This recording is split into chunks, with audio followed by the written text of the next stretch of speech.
Hello nerds, welcome back to my channel. Today I'm going to be sharing with you my brutally honest review for The Secret History by Donna Tartt.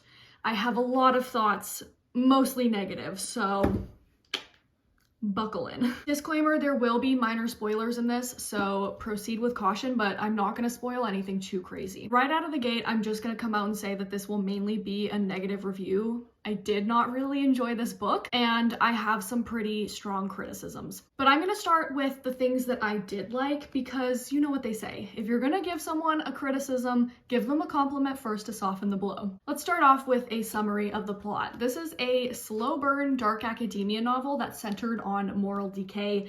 And the opening line for this book, which I actually think is pretty iconic because it throws you into the midst of things, is the following.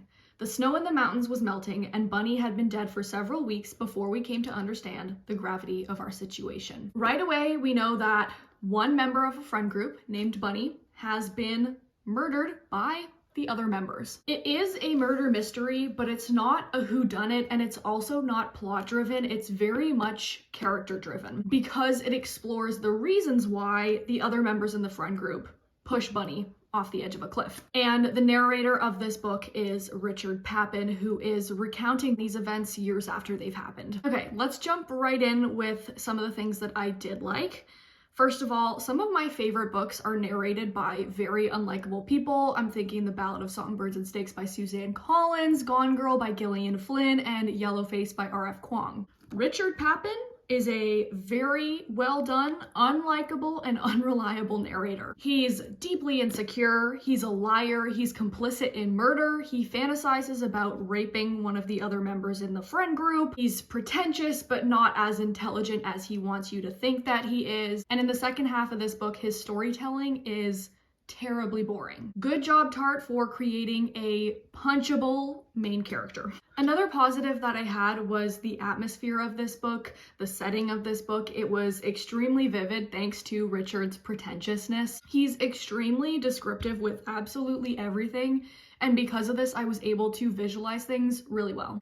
I really liked the details that explored how death can often haunt like a ghost, especially when grief is underlaid with a serious sense of shame towards yourself. Several of the characters in the friend group, for example, see Bunny even after he's been killed. It is very clearly his ghost that is haunting them because of what they did, which was terrible. While I don't think that this book deserves the sheer hype that it gets, I do have to admit that this book does deserve some praise for what it's done for the genre of dark academia and for creating a very distinct dark academia aesthetic.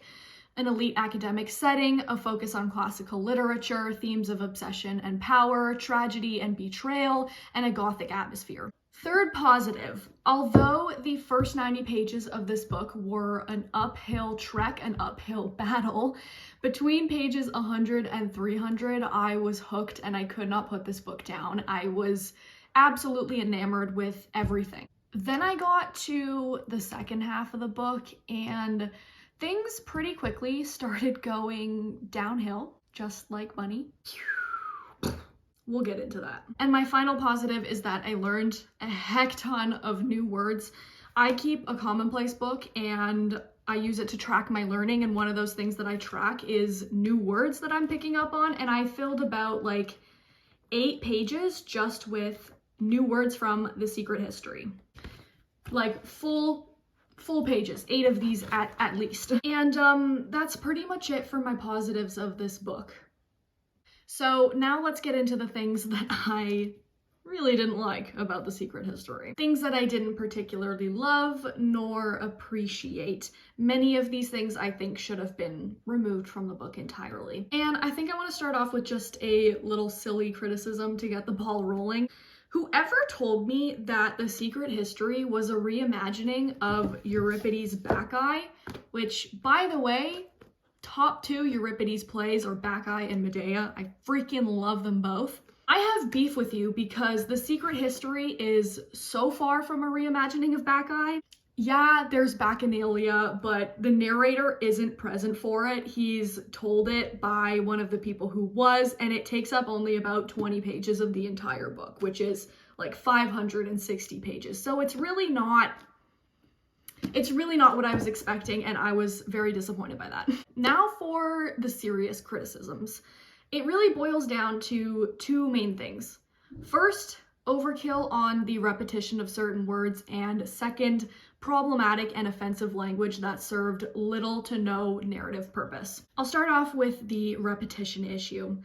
There were far too many instances where words were constantly repeated. Example, the word conspicuous was used 3 times in the span of 20 pages. 2 of those times were within the same sentence. To me, this kind of repetition often comes off as lazy writing and or editing, and that's how I took it for this book. I understand that this repetition was mainly being used for the characterization of Richard as a pretentious prick who's not actually that smart, but it got to a point where the intent to build this narrative for Richard became excessive and frustrating. Now, I went and I found a free PDF and I Control F'd some of the words that really bothered me. Conspicuous, that one obviously bothered me, was used 13 times. Mysteriously/mystery was used 29 times. Curious was used 22 times, twice on the same page. And this might not seem like much for a 560-page novel, but these words were usually used in very close succession and they weren't balanced out very well. And I guess you could argue that Tartt was using this as a literary device here. And sure, I agree, maybe at first, but a literary device should elevate your storytelling. I'm thinking like The Raven by Edgar Allan Poe, with the raven repeating nevermore over and over again, or Slaughterhouse-Five by Kurt Vonnegut with the phrase "so it goes" being repeated like 100 times. Those are really well done examples of repetition as a literary device, but the repetition here did the complete opposite. It did not elevate the story. It made the book feel so choppy, and just as I was getting invested into the world, I would be ripped out of it, because every time this repetition happened, it completely killed any narrative flow. So here's what I would have done differently, and I wrote this down. Find other ways to characterize Richard as pretentious but not very smart. Take the sentence where conspicuous is used twice. Already there was a third word, Sean, which evoked the same meaning. Remove one of the conspicuous and replace it with a synonym that has the exact same meaning. Boom, you maintain narrative flow while also maintaining Richard's characterization of being unlikable. And I'll give you a second example too. The word Dante-esque, which is a very unique and highly specific word, is used 3 times, on top of the fact that Dante and his Divine Comedy are mentioned 12 times. It's a lot. Dante Alighieri was clearly a big inspiration for The Secret History, so I wouldn't want to remove all of these references to the Divine Comedy. I would actually keep them, but what I would remove is 2 uses of the word Dante-esque. And I'd keep the very last one that Richard uses at the end of the book because he uses it incorrectly. So what I would do is throughout the whole novel, I would have Richard try to make the reader think like he knows everything and anything there is to know about Dante, and then have him use Dante-esque only once at the very end of the book and use it incorrectly. Boom, you've done it again without overwhelming your reader with excessive and frustrating repetition. My final criticism of The Secret History is kind of just the overarching theme of Donna Tartt's use of offensive language and her perpetuation of quite harmful stereotypes. I'll start with the things that I think absolutely should not have been included with this book, and then I'll talk about some things that really raised some alarm bells, but I'm not too certain on those, and I would love your guys' input. So what absolutely should have been removed from this book were the racial and colonial slurs and the stereotyping of Muslim majority countries. Tartt is a white author. She used the N-word twice, and she also used a colonial slur that for centuries has been used to dehumanize Indigenous peoples. And I'll get to the N-word in a second, but the S slur was used by Richard to describe Judy Poovey, a side character's room, and to describe how she'd turned her desk into a cosmetics vanity. It just felt so unnecessary to include this, and I can think of 1,001 other ways to describe Judy's room. It's so easy to not use slurs. There was also this whole thing which I wouldn't even consider to be a plot point, which was that Julian, the classics professor that teaches this friend group, was irrationally scared of being assassinated by someone from the Islami government, a terrorist government that Tartt invented for this book. It served no narrative purpose, and all it did was perpetuate the stereotype that brown Muslim men are terrorists. I'm not cool with that. I don't vibe with that. So the scene where she used the N-word twice is one where we had a conservative white man, William Hundy, who's spewing racist rhetoric at a Palestinian American man named Adnan Nassar, who calls him out on his bigotry. You could argue that she included this scene to show how racism has infiltrated academia and predominantly white communities, but I just feel like that can be easily done without resorting to dehumanizing slurs. Also, Adnan's name is used twice, and then he's repeatedly referred to as, quote, the Arab, end quote. He's the only character of color, by the way. It didn't feel like this was done to emphasize the fact that Richard is a terrible person. Like, Adnan could have been named throughout this entire scene and Richard would still be a terrible person. So to me, this read as Donna Tartt's own biases and racism slipping into her novel here. The R slur is also used, and I'm aware that at the time of publishing for this book, which was 1992, that this term was used as a medical term. However, in this book, that's not how it was used. It was used in a very ableist way, and there's no commentary condemning ableism in this book, other than like a few pages dedicated towards Frances, one of the main characters, showing symptoms of a panic disorder.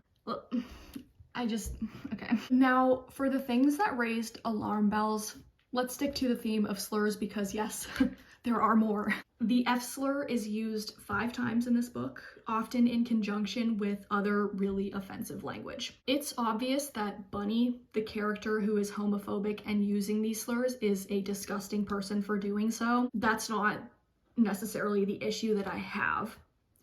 I do want to bring up the fact that this book is a satire about academic elitism while also giving some commentary on things like homophobia.